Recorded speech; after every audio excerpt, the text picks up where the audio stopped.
यतिखेर देख्न सक्नुहुनेछ यहाँ कार्यक्रम स्थल नेपाल प्रहरीले कब्जा गरिसकेको छ।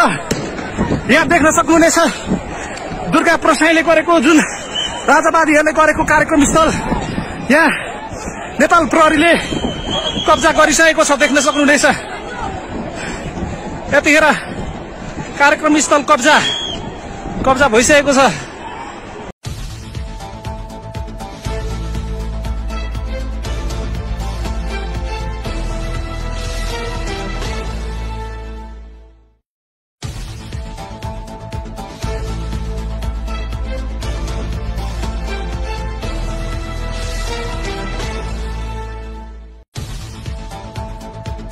तिनकुनेमा भीषण आगो लागि भएको छ। हेर्न सक्नुहुन्छ आन्दोलनकारीहरूले यहाँ भवनमा ढुङ्गामुढा गरेर पाल पारेका छन् भने आगो लागि भइरहेको छ। आगो लागि के कारणले भयो अहिलेसम्म थाहा छैन। हेर्न सक्नुहुन्छ असर ग्यास हावामा उडेर आइरहेछ र फायर भइरहेको छ।